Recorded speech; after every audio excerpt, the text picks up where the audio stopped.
Bienvenidos nuevamente a Reflexionando. Esta semana vamos a estar viendo dos historias fascinantes en el texto bíblico, la historia de Ruth y la historia de Esther.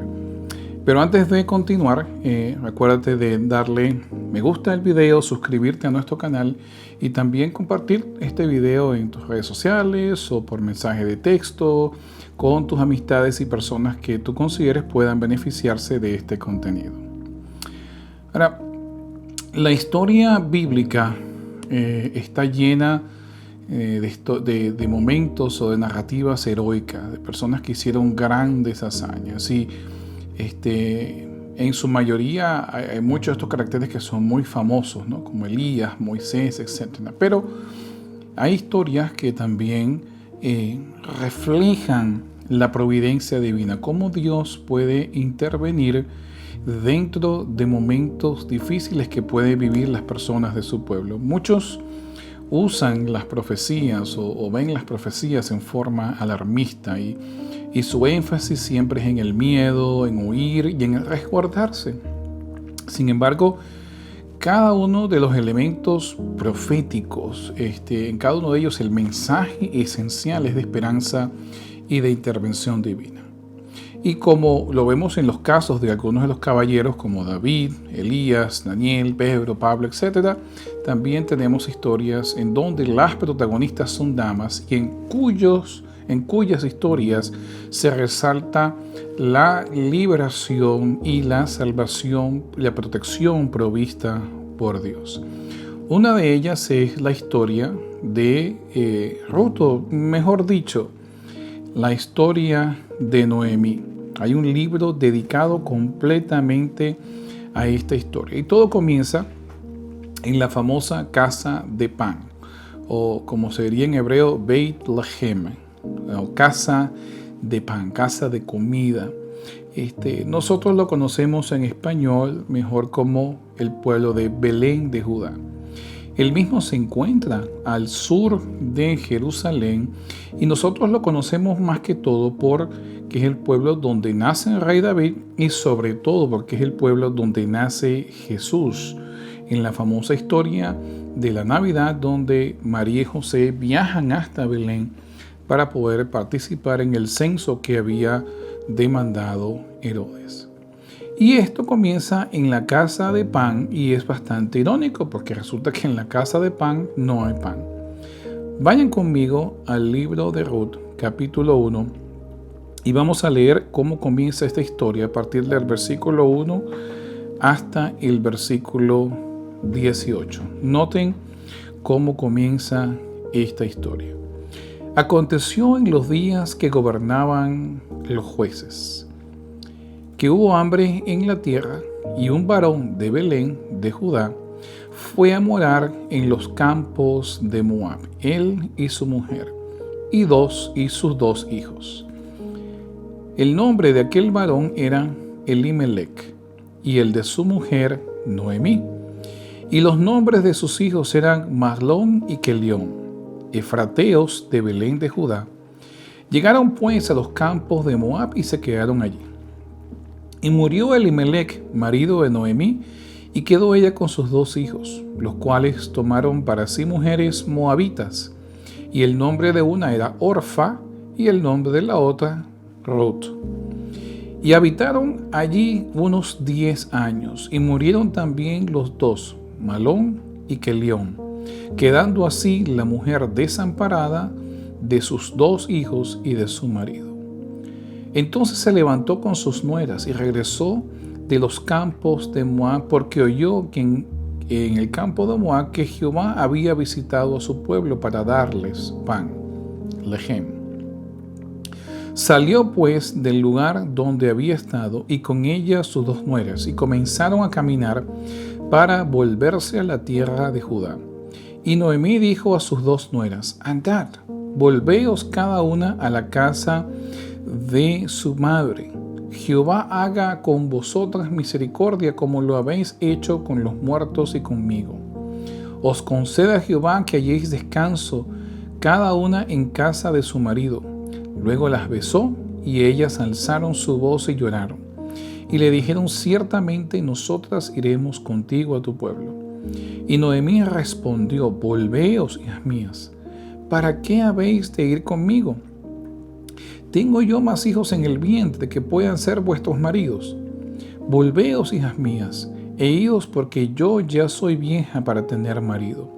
Y aunque dijese: esperanza tengo, y esta noche estuviese con marido, y aún diese a luz hijos, ¿habíais vosotras de esperarlos hasta que fuesen grandes? ¿Habíais de quedaros sin casar por amor a ellos? No, hijas mías, que mayor amargura tengo yo que vosotras, pues la mano de Jehová ha salido contra mí. Y ellas alzaron otra vez su voz y lloraron. Y Orfa besó a su suegra, mas Ruth se quedó con ella. Y Noemí dijo: he aquí tu cuñada se ha vuelto a su pueblo y a sus dioses, vuélvete tú tras ella. Respondió Ruth: no me ruegues que te deje y me aparte de ti, porque donde quiera que tú fueres, iré yo. Donde quiera que vivieres, viviré. Tu pueblo será mi pueblo y tu Dios mi Dios. Donde tú murieres, moriré yo, y allí seré sepultada. Así me haga Jehová, y aún me añada, que solo la muerte hará separación entre nosotras dos. Y viendo Noemí que estaba tan resuelta a ir con ella, no dijo más. La historia es una historia llena de ironías. Primero, en Betlehem, la casa de pan, no hay pan. Por lo tanto, ellos tienen que irse a cruzar el río Jordán hacia el este y vivir en lo que hoy en día se conoce como Jordania. Y estar en la tierra de Moab, de los moabitas, para entonces poder tener algún tipo de acceso a el pan. Aparte de eso, el nombre de su esposo, Elimelech, es un nombre teofórico, un nombre que contiene en sí la oración hacia Dios. Dice: Dios es mi rey. Pero como el mismo Dios que es su rey no le provee a la familia el pan que ellos necesitan. Así que, como lo reflejan las palabras de Noemí, ellos se consideran prácticamente maldecidos por Dios. Noemí emigra a la tierra de Moab, y en Moab se queda aproximadamente unos 10, 15 años, y en esta tierra mueren su esposo y sus 2 hijos. Al morir ellos y quedar ella viuda, no tener pariente, aún si hubiese dejado propiedades en Israel, al regresar iba a quedar completamente desfavorecida, porque no había una persona, un varón en su casa que pudiese reclamar las propiedades como de ellos. Por lo tanto, la vida que le esperaba a Noemí era una vida de pobreza extrema, de abandono y posiblemente de una muerte temprana, ya que no tendría los medios para poder subsistir. Ahora, por un lado, los israelitas huyen de Israel hacia Moab, y por otro lado, en la historia, entonces la moabita Ruth decide cambiar su pueblo, no importarle la pobreza extrema a la cual ella se iba a enfrentar, y viajar de regreso, dejar su pueblo para ir de regreso a el pueblo de Israel junto con su suegra israelita. La historia está completamente repleta de ironías. Y quizás la ironía más grande es que Noemí sabía que su condición no tenía remedio, su situación no tenía salvación. Y lo más lógico es que ella esperara que la salvación llegara de algún medio conocido. Pero en la historia, la salvación de Noemí llega del sitio de donde ella menos se lo espera, y comienza con esta declaración de Ruth: yo me voy contigo, porque tu pueblo será mi pueblo, tu Dios será mi Dios, y a donde tú vayas, yo también iré. Esto no lo esperaba Noemí. Noemí esperaba que por lógica, pues ella actuara como orfa. Sin embargo, es esa declaración la que finalmente comienza a abrir las puertas para la salvación de la desdicha que se ve en los versículos anteriores, rodeada de pobreza y rodeada de muerte. Ahora, los campos de Moab, nosotros conocemos bien los moabitas, porque no solo eran enemigos del pueblo de Israel, sino que hasta cierto sentido eran parientes lejanos del pueblo de Israel y eran parte de los reinos tribales que vivían del otro lado del río del Jordán. Ahora, Ruth nos aclara, al principio de este libro, el autor nos aclara el hecho de que toda esta historia ocurre durante el tiempo de los jueces. Cuando ustedes recuerdan cuándo fue el tiempo de los jueces, fue justo antes de Samuel, justo antes de la monarquía de David y Salomón, antes del reinado de Saúl. De hecho, es una época de bastante caos en Israel. Es cuando tenemos las historias de Sansón, de Débora, de Gedeón, y que termina en la historia terrible, espeluznante del levita y su concubina. El caos es tan grande que el libro de Jueces termina, se desata en una guerra civil dentro de Israel, tribus contra tribus, israelitas contra israelitas. Por lo tanto, es un caos total. Lo que más se dice es que cada quien hacía según le complacía. No había orden, no había rectitud, lo que había era una corrupción permeada por todo el pueblo. Es en este contexto donde ocurre esta historia. Así que por todos lados, tanto en la vida personal de Noemí como en la situación general en la cual ella se desenvuelve, hay caos absoluto. No hay comida, hay muerte, hay caos político y ella se siente completamente sola.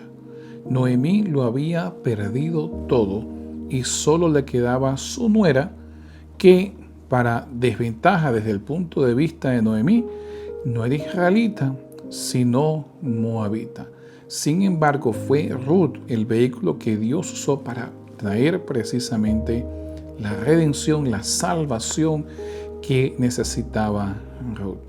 Y todo esto comienza en un episodio curioso. Cuando Noemí llega de regreso a la tierra de Israel, pues obviamente se encuentra desfavorecida. No tiene propiedades y no tiene ni siquiera cómo poder producir alimentos para poder sostenerse ella o a su nuera. Así que su nuera decide hacer algo, decide ir a los campos.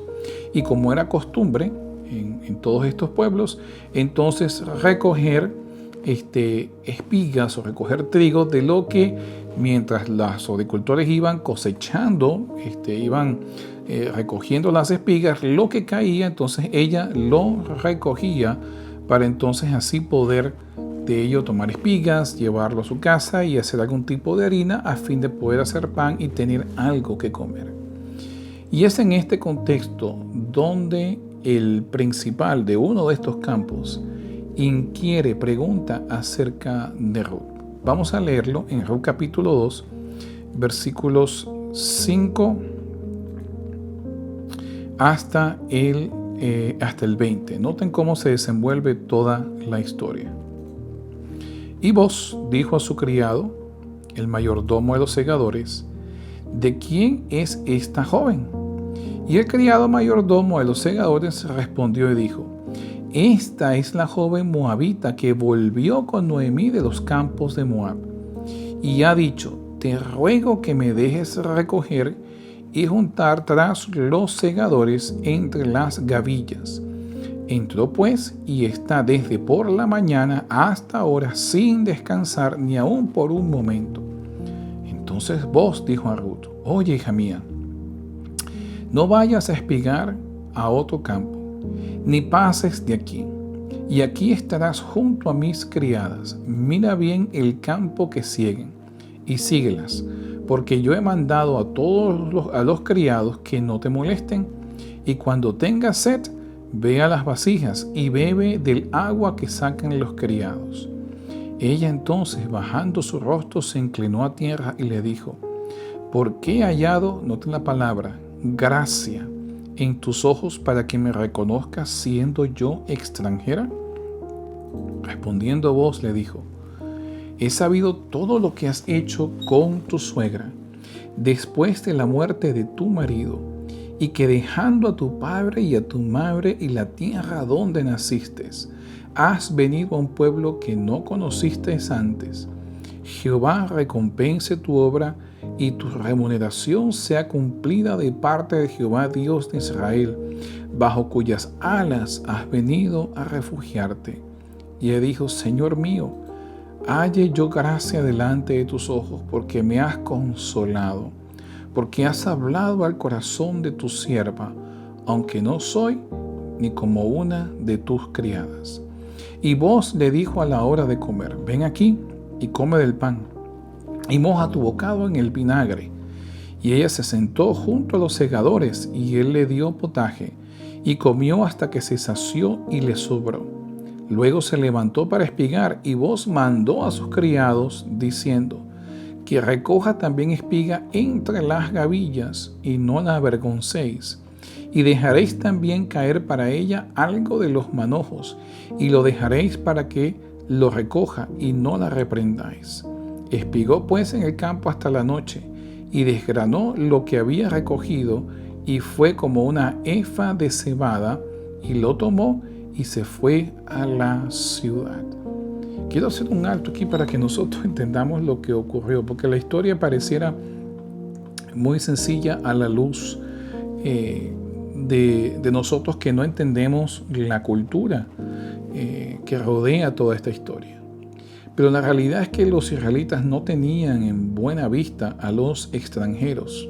De hecho, Isaías tiene todo un oráculo hablando acerca de esto, en donde dice que si los extranjeros, que no diga el extranjero, Dios no me acepta en su pueblo, sino que si viene y abrazara en su pacto y guardara en sus sábados, entonces los incluiría en su pueblo, en su pacto.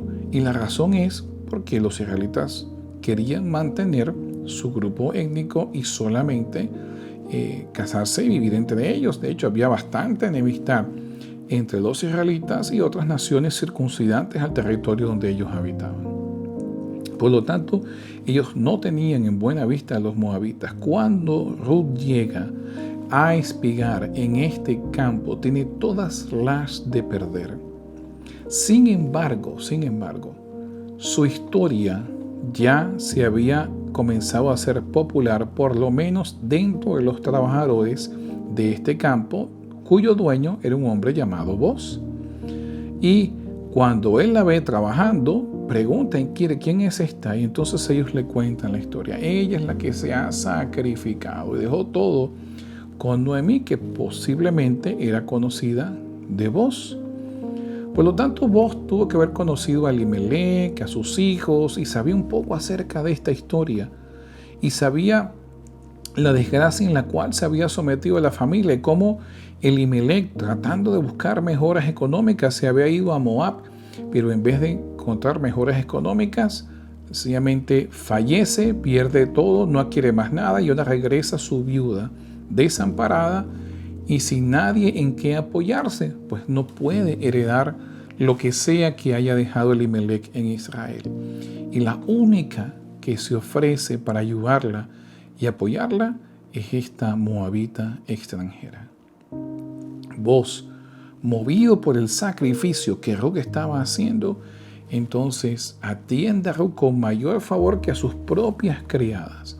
Y no solo le permite espigar, no solo le permite descansar con sus trabajadores, sino que aún más le permite tomar de lo que él ha cosechado para sus propios graneros, para su propio consumo, a fin de que pueda llevarle a su suegra. Es una gracia, un favor que no se veía venir, y que todo fue producto de lo impresionante, o la impresión que causó el sacrificio que hizo Ruth ante los ojos de Booz. Noemí, al regresar de Moab, no sabía de dónde vendría su redención. Me imagino que al ver a su esposo morir, luego ver a sus 2 hijos fallecer, el dolor que llevaría por dentro sería grande, al punto de que no sabría qué le causaría más ansiedad o más estrés. Si lo que había perdido o la desgracia y la pobreza que le esperaba por delante. Y en su amor por sus nueras quiso salvarlas del mismo destino. Pero lo que ella no sabía es que justamente gracias a una de sus nueras, la moabita, es que su redención, su salvación, su solución vendría. Y Noemí comenzó a darse cuenta de esto cuando entonces Ruth le cuenta lo que ha acontecido. Noten lo que continúa diciendo en el versículo 18 del capítulo 2 de Ruth. Y su suegra vio lo que había recogido. Sacó también luego lo que había sobrado después de haber quedado saciada y se lo dio. Y le dijo su suegra: ¿de dónde has espigado hoy? Casi con cara de sorpresa. ¿Y en dónde has trabajado? Bendito sea el que te ha reconocido. Y contó a ella su suegra con quien había trabajado y dijo: el nombre del varón con quien hoy he trabajado es Boz. Y dijo Noemí a su nuera: sea él bendito de Jehová, pues que no ha rehusado a los vivos la benevolencia que tuvo para con los que han muerto. Después le dijo Noemí: nuestro pariente es aquel varón y uno de los que pueden redimirnos. Así que lo primero que nosotros vemos es que Noemí no anticipaba lo que Ruth iba a hacer, ni el impacto que iba a tener. Noemí se veía regresando sola, viuda, y posiblemente se iba a dedicar a mendigar hasta que las fuerzas le dieran, y después de eso, pues, sencillamente dejarse morir hasta que ya la naturaleza siguiera su curso. Pero lo que menos esperaba es que una de sus nueras iba a renunciar a todo, a su familia, a su tierra, a su pueblo, a sus posesiones, y se iba a sacrificar junto con ella.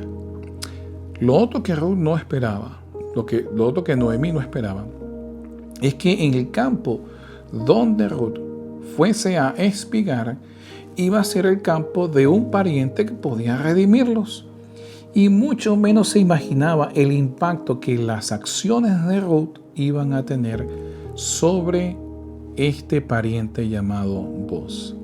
Es por eso que nosotros desde aquí, desde tras velos, desde detrás de las cortinas, podemos ver la mano de Dios obrando, usando a Ruth para entonces poder traer redención sobre Noemí. Ahora ella termina esta frase diciendo que Boz es uno de los parientes que puede redimirlos. Aquí la palabra para redimir es una palabra en hebreo que se pronuncia Goel, y implica la acción de comprar de vuelta, de volver a adquirir, casi que como la acción que tuvo Oseas, ¿cierto? En algunas versiones tradicionales se dice que Oseas se casó con Gomer, pero luego Gomer por alguna razón se fue, terminó siendo esclava, y entonces Oseas la volvió a comprar. Aunque hay una discusión si son dos esposas diferentes, o una es Gomer, la de Oseas 1, y otra es diferente, la de Oseas 3, otra mujer diferente, pero hay una teoría que más o menos se basa en esa idea. Y justamente esa es la idea que la palabra Goel presenta, es adquirir de vuelta, como que has perdido algo, pero entonces logras adquirir los medios para poder recomprar aquello que habías perdido. Esa es la palabra Goel, y es lo que Noemí infiere en estas palabras hacia Ruth. Es decir, él podía readquirir las propiedades que habían sido perdidas debido a la muerte de Elimelech y sus hijos. Esa es la idea de redención, la idea de volver a adquirir algo que ya no estaba en sus manos. Y la historia continúa.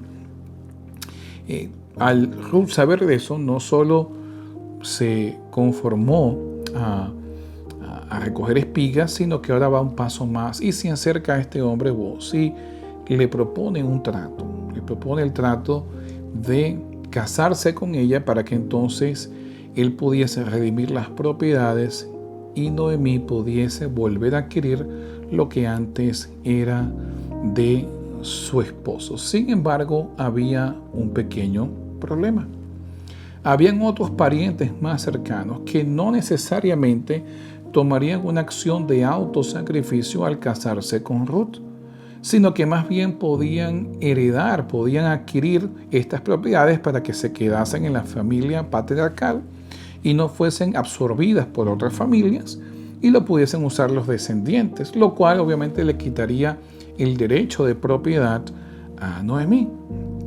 Así que este hombre Boz, ahora es Boz en quien actúa en forma autosacrificada y entonces se reúne con los ancianos en la ciudad y expone el caso a fin de poder ser él quien tenga la facultad de casarse con Ruth y así poder redimir las propiedades de Noemí. Nosotros encontramos esta parte de esta historia en el capítulo 3 a partir del versículo 2. Sígueme en la lectura. Ruth capítulo 3, versículo 2 en adelante. Entonces él, Boz, tomó a 10 varones de los ancianos de la ciudad y dijo: sentaos aquí. Y ellos se sentaron. Y luego dijo al pariente: Noemí, que ha vuelto del campo de Moab, vende una parte de las tierras que tuvo nuestro hermano Elimelech. Yo decidí hacértelo saber y decirte que la compres en presencia de los que están aquí sentados y de los ancianos de mi pueblo. Si tú quieres redimir, Goel, volver a adquirir, redime. Y si no quieres redimir, decláramelo para que yo lo sepa, porque no hay otro que redima sino tú, y después de ti, yo. Y él respondió: yo redimiré. Él estaba dispuesto a absorber las propiedades que antes eran del esposo de Elimelech, esposo de Noemí. Entonces Boz replicó: el mismo día que compres las tierras de manos de Noemí, debes tomar también a Ruth la moabita, mujer del difunto, para que restaures el nombre del muerto sobre su posesión. Y respondió el pariente: no puedo redimir para mí, no sea que dañe mi heredad. Redime tú, usando de mi derecho, porque yo no podré redimir. Había ya desde hacía tiempo esta costumbre en Israel tocante a la redención y al contrato, para la confirmación de cualquier negocio, el uno se quitaba el zapato y lo daba al otro su compañero, y esto servía de testimonio en Israel. Entonces el pariente dijo a Boz: tómalo tú, y se quitó el zapato. Y Boz dijo a los ancianos y a todo el pueblo: vosotros sois testigos hoy de que he adquirido de mano de Noemí todo lo que fue de Elimelech y todo lo que fue de Kelión y de Mahlón, y que también tomo por mi mujer a Ruth la moabita, mujer de Mahlón, para restaurar el nombre del difunto sobre su heredad, para que el nombre del muerto no se borre de entre sus hermanos y de la puerta de su lugar. Vosotros sois testigos hoy, dijeron todos los del pueblo que estaban a la puerta con los ancianos: testigos somos. Jehová haga a la mujer que entra en tu casa como a Raquel y a Lea, las cuales edificaron la casa de Israel, y tú seas ilustre en Efrata, y seas de renombre en Belén, y sea tu casa como la casa de Fares, el que Tamar dio a luz a Judá, por la descendencia de esa joven te dé de Jehová. Es decir, en esta parte de la historia nosotros podemos ver claramente cómo la palabra redimir surge constantemente. Este pariente más cercano tenía la opción de redimir, pero quería hacerlo sin la opción de tener a Ruth como esposa, lo cual presentaba ciertos problemas para Noemí, porque ya entonces ella no tendría posesión de esto, sino que pasaría a ser de este pariente. Pero Boz anticipado a esto y conociendo el sacrificio de Ruth y viendo la personalidad de Ruth, cómo lo había dado todo por su suegra, decide dar el siguiente paso y él sí redimir a fin no de ganarse para sí mismo algo, sino más bien beneficiar a Noemí y poderle restaurar sus propiedades y así ella pudiese proveer para su vejez. Es de aquí, de esta historia, de donde el concepto de redención se extrapola, se extrae para aplicarse a la actividad que Dios hace con nosotros. Es Dios nuestro Goel. Y lo más importante que nosotros aprendemos de esta historia es que Noemí tenía 0 recursos para poder proveer para sí misma. Ella no tenía forma alguna, ni siquiera tenía idea de dónde podría venir la redención para su vida, la salvación para su vida. Sin embargo, Dios usó los canales más inusuales. Una joven moabita que por casualidad cayó en los campos de un pariente que podía redimir, el segundo pariente más cercano, cuyas acciones movieron el corazón de este pariente, para que entonces este pariente decidiera aceptar la proposición de Ruth de contraer matrimonio a fin de beneficiar a Noemí, y que este hombre reuniera a los ancianos y hicieran todos los trámites necesarios a fin de entonces poder hacer de aquella transacción una realidad y poder restaurar a Noemí completamente en las propiedades que antes le pertenecieron a su esposo y sus hijos. ¿Se dan cuenta? Noemí salió de Belén porque no había recursos, usando todos los esfuerzos humanos posibles a fin de encontrar solución a su problema de escasez. Sin embargo, regresó con mayor escasez que con la que había salido, porque antes no tenían pan y al regresar, regresa sin esposo y sin hijo. Pero Dios ya había provisto un plan de algo que ella no podía generar, ella no podía de alguna manera poder crear este plan, sino que Dios usó a Ruth y a Boaz para entonces poder restaurarla y entonces poder darle salvación a su situación. Pero saben, el verdadero propósito de la historia en sí va un poco más allá. Noten cómo va terminando la historia. En Ruth capítulo 3, los versículos 13 al 17. Noten. Boaz pues tomó a Ruth y ella fue su mujer y se llegó a ella. Y Jehová le dio que concibiese y diese a luz un hijo. Y las mujeres decían a Noemí: loado sea Jehová, que hizo que no te faltase hoy pariente, cuyo nombre será celebrado en Israel, el cual será restaurador de tu alma y sustentará tu vejez, pues tu nuera que te ama lo ha dado a luz, y ella es de más valor para ti que 7 hijos. Y tomando Noemí el hijo, lo puso en su regazo y fue su aya. Y le dieron el nombre las vecinas, diciendo: le ha nacido un hijo a Noemí, y lo llamaron Obed. Este es el padre de Isaí, padre de David, del rey David. ¿Se dan cuenta? Noemí todo lo que quería era volver a adquirir sus campos, volver a adquirir sus propiedades. Pero en la historia, Dios le da mucho más, porque resulta que se convierte en la tatarabuela de quien sería el rey de Israel. Es decir, la visión que tenía, el deseo que tenía Noemí era el tamaño de una colina baja, pero el plan que Dios tenía para ella era el tamaño de la montaña más alta. Dios tenía un plan diferente para ella, y la redención que Dios trajo fue mucho más grande del plan que ella tenía, de lo que ella quería volver a adquirir.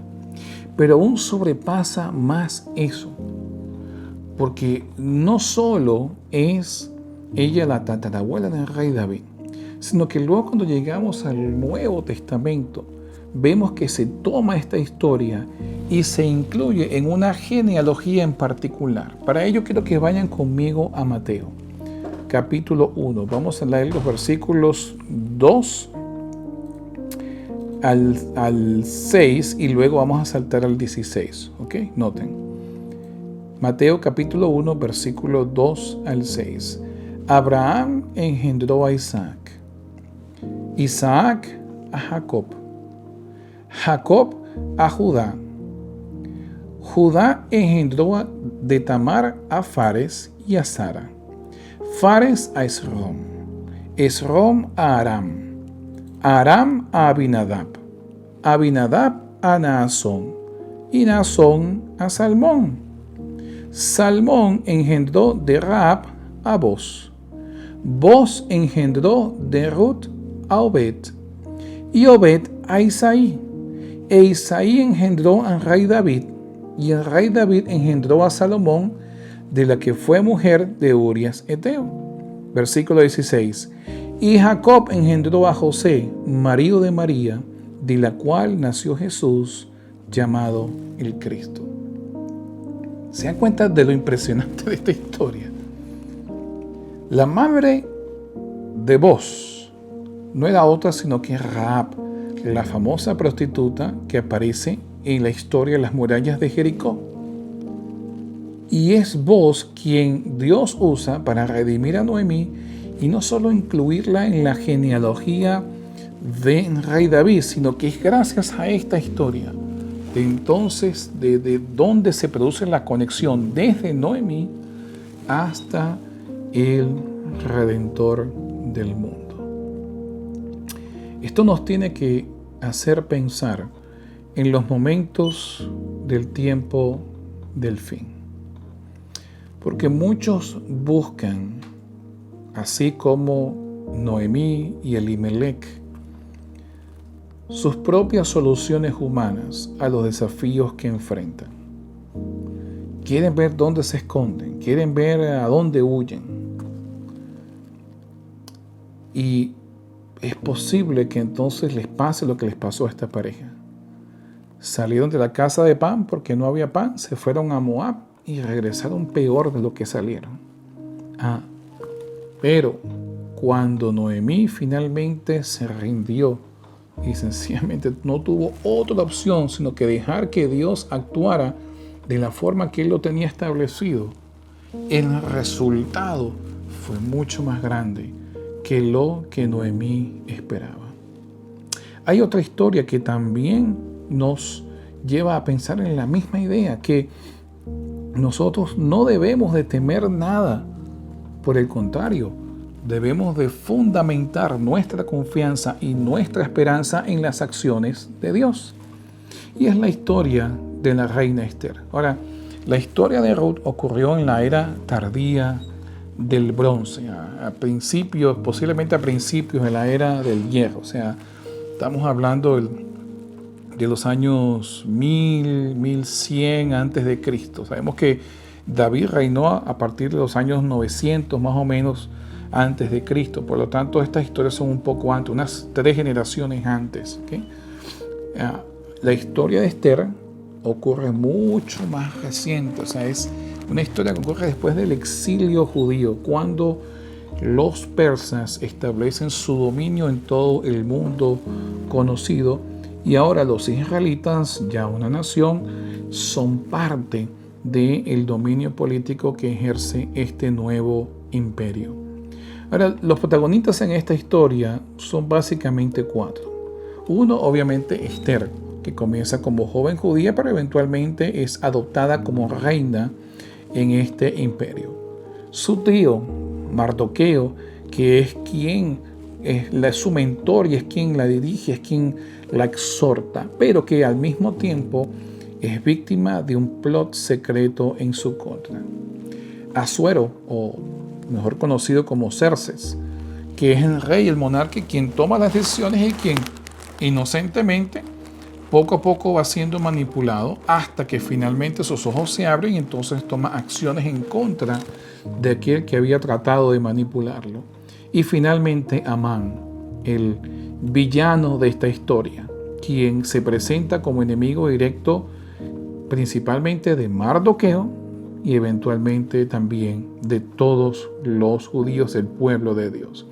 Así que en Amán nosotros podemos ver un reflejo acerca de cómo Dios actúa cuando su pueblo es perseguido injustamente.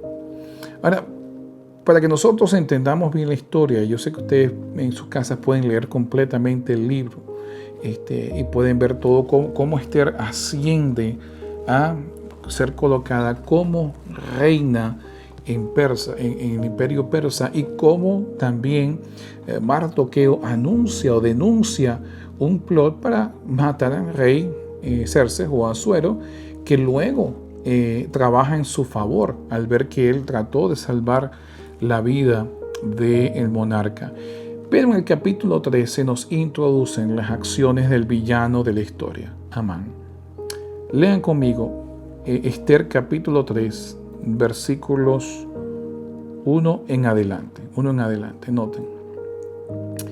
Después de estas cosas, después de la denuncia que hizo Mardoqueo acerca del complot en su contra, que Mardoqueo hizo en contra del rey Asuero, después de estas cosas, engrandeció Asuero a Amán, hijo de Amedata, Agageo, y lo honró, y puso su silla sobre todos los príncipes que estaban con él. Y todos los siervos del rey que estaban en la puerta del rey se arrodillaban y se inclinaban ante Amán, porque así lo había mandado el rey. Pero Mardoqueo ni se arrodillaba ni se humillaba. Y los siervos del rey que estaban en la puerta preguntaron a Mardoqueo: ¿por qué traspasas el mandamiento del rey? Aconteció que hablándole cada día de esta manera y no escuchándolos él, lo denunciaron a Amán para ver si Mardoqueo se mantendría firme en su dicho, porque ya él les había declarado que era judío. Y vio a Amán que Mardoqueo ni se arrodillaba ni se humillaba delante de él, y se llenó de ira. Pero tuvo en poco poner mano en Mardoqueo solamente, pues ya le habían declarado cuál era el pueblo de Mardoqueo. Y procuró Amán destruir a todos los judíos que había en el reino de Asuero, al pueblo de Mardoqueo. En el mes primero, en el mes de Nisán, en el año 12º del rey Asuero, fue echada Pur, esto es, la suerte delante de Amán, suerte para cada día y cada mes del año, y salió el mes 12º, que es el mes de Adar. Así que Asuero iba a estar en su máximo poder de gobernación y de autoridad en ese mes. Y dijo Amán al rey Asuero: hay un pueblo esparcido y distribuido entre los pueblos de todas las provincias de tu reino, y sus leyes son diferentes a las de todo el pueblo, y no guardan las leyes del rey, y al rey nada le beneficia dejarlos vivir. Si place al rey, decrete que sean destruidos, y yo pesaré 10,000 talentos de plata a los que manejan la hacienda, para que sean traídos a los tesoros del rey. Entonces el rey quitó el anillo de su mano y lo dio a Amán, hijo de Amedata, Agageo, enemigo de los judíos, y le dijo: la plata que ofreces sea para ti, y asimismo el pueblo, para que hagas de él lo que bien te parece. Entonces fueron llamados los escribanos del rey en el mes primero, en el día 13 del mismo, y fue escrito conforme a todo lo que mandó Amán, a los sátrapas del rey, a los capitanes que estaban sobre cada provincia, y a los principales de cada pueblo, a cada provincia según su escritura, y a cada pueblo según su lengua. En nombre del rey Asuero fue escrito y sellado con el anillo del rey.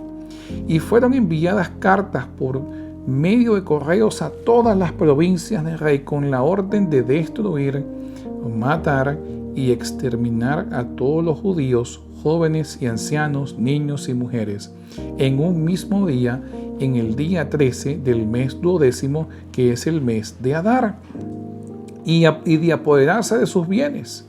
La copia del escrito que se dio por mandamiento en cada provincia fue publicada a todos los pueblos, a fin de que estuviesen listos para aquel día, y salieron los correos prontamente por mandato del rey, y el edicto fue dado en Susa, capital del reino, y el rey y Amán se sentaron a beber, pero la ciudad de Susa estaba conmovida. ¿Se dan cuenta? Los judíos tenían cero posibilidad de salvación. Asuero había sido completamente convencido por Amán de que el pueblo judío era un inconveniente para su reino, de que ellos no guardaban sus leyes como las habían decretado, y de que podían tomar las posesiones de los judíos para enriquecer los tesoros del rey. Un plan perfecto, brillante, hecho con toda la astucia posible de una persona que estaba prácticamente en el segundo puesto después del rey, de plena confianza del rey. Los judíos tenían cero forma de escapar, pero lo que no sabía Amán, y por lo cual se presenta la antesala de cómo Esther había llegado al reino, es que Dios ya tenía un plan.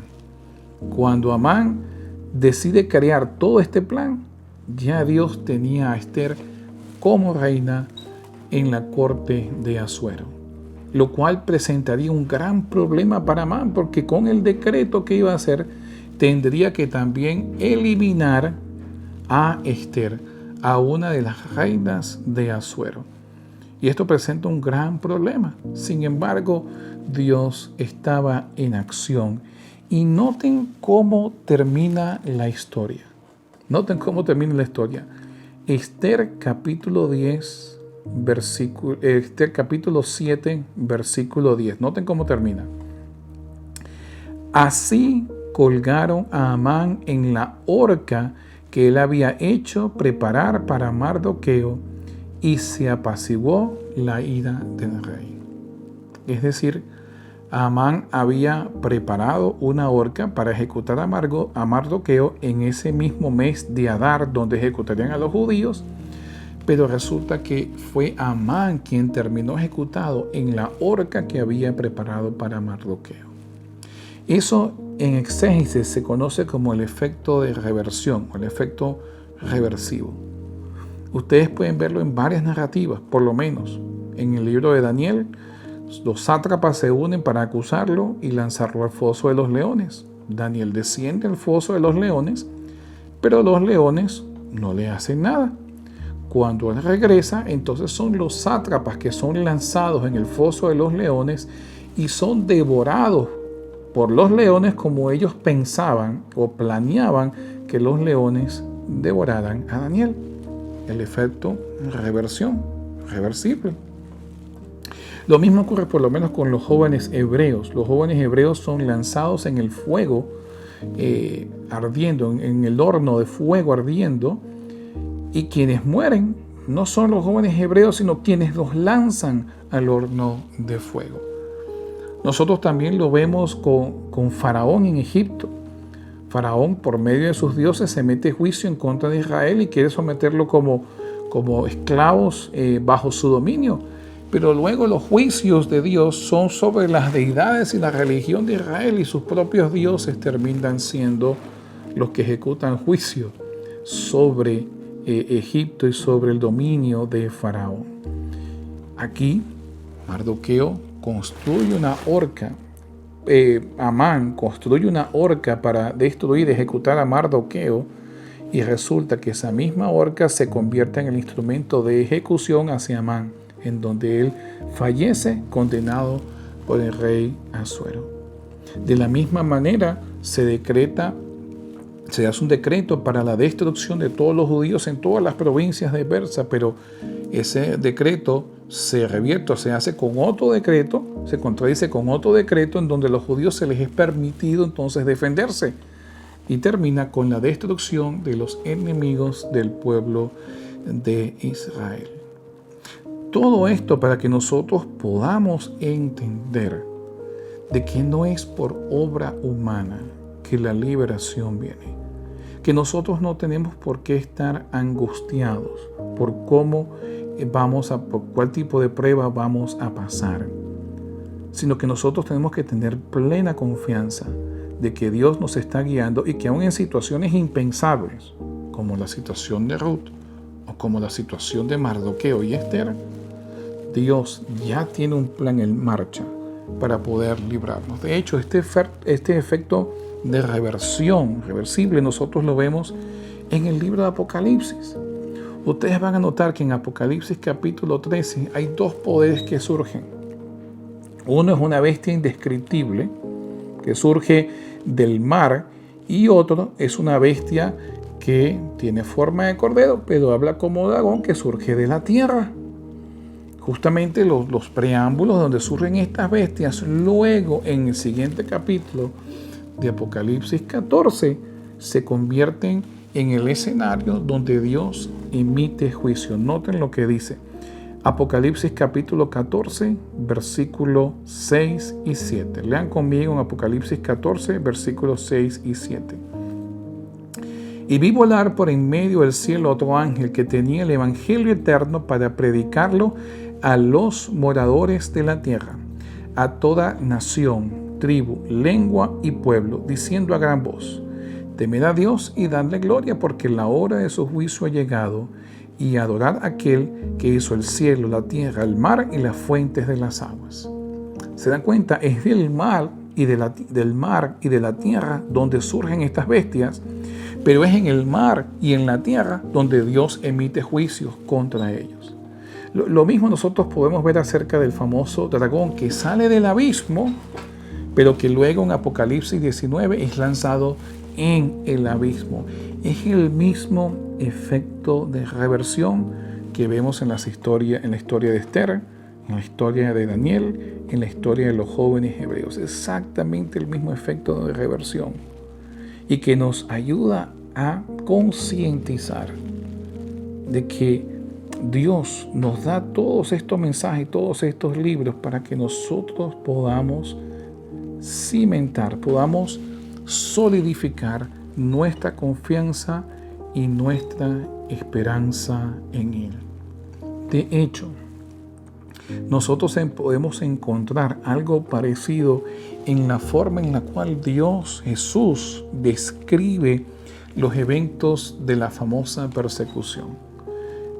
Jesús da un discurso basado en la pregunta que le hacen los discípulos: ¿cuándo será la destrucción del templo y qué señal habrá de tu venida, cuando tú vengas por segunda vez, del fin del siglo? Y Jesús comienza a describirle un escenario que comienza con un mundo en caos, y después de ese mundo en caos se levanta una persecución.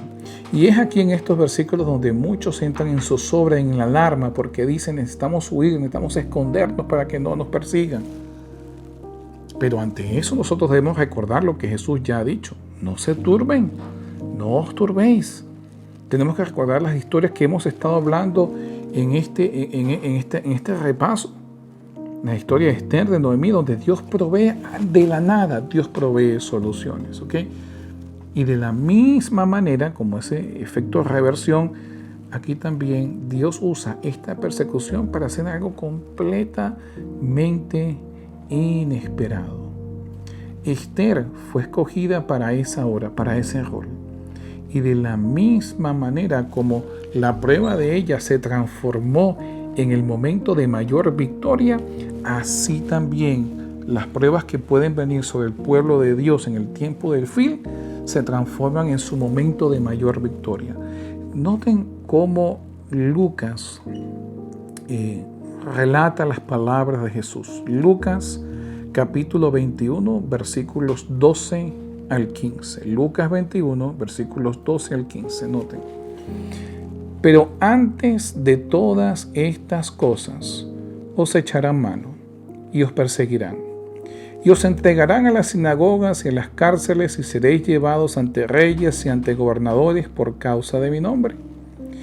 Y esto os será ocasión, noten, son perseguidos, son llevados ante gobernantes, ante reyes por el nombre de Jesús, y noto lo que dice versículo 13. Y esto os será ocasión para dar testimonio. Efecto reversión, efecto reversible. Son llevados para ser acusados, pero en vez de ser acusados, es ocasión para dar testimonio. Noten. Proponed en vuestros corazones no pensar antes cómo habéis de responder en vuestra defensa. No es palabra humana, no es palabra humana.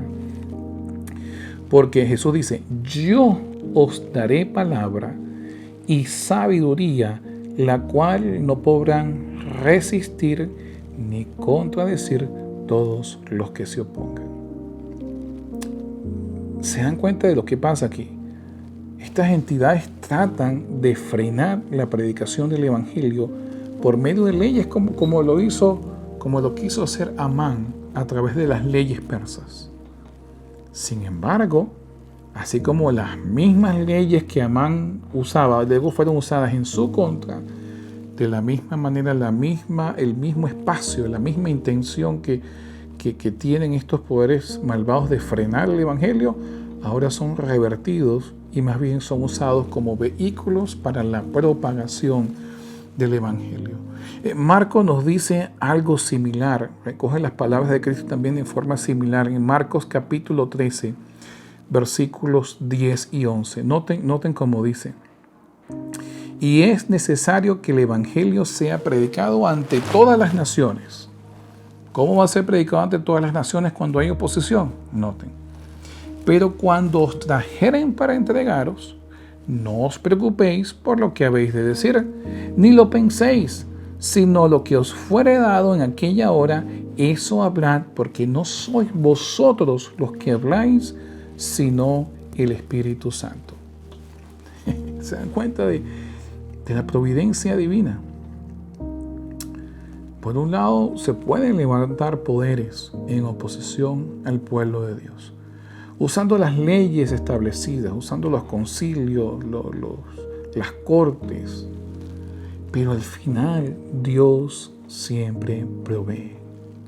Así como Noemí, luego que se agotaron sus esfuerzos humanos, no sabía de dónde vendría su salvación cuando ya Dios tenía a su nuera ahí y ya Dios había puesto en el corazón de Booz recibir a Ruth y ya Dios había provisto todo para que pudiese ser redimida. Así como Esther, como Mardoqueo y los judíos no sabrían de dónde vendría su salvación, pero ya Dios había puesto a Esther allí para que hiciera algo y cambiara el curso de la historia. De la misma manera, nosotros cuando nos enfrentamos a pruebas no tenemos nada que temer, sino sencillamente confiar en Dios y ver cómo Él hace su obra. Así como Dios trajo salvación a Noemí por el medio que ella menos esperaba, así como trajo la victoria a Esther en el momento de la mayor prueba, así también salvará y librará a su pueblo en el momento de mayor desafío y de la forma que menos espera. Esta es la esencia del mensaje profético. No el miedo, no la alarma, no el temor, sino la confianza en la providencia divina. Quiera Dios que nosotros cada día, al leer las profecías, depositemos aún mayor confianza en nuestro Dios, que es nuestro Goel, nuestro Redentor. Espero que les haya servido de ayuda esta información que hemos compartido con ustedes. Gracias por estar con nosotros y nos vemos la semana que viene en otro episodio de Reflexionando.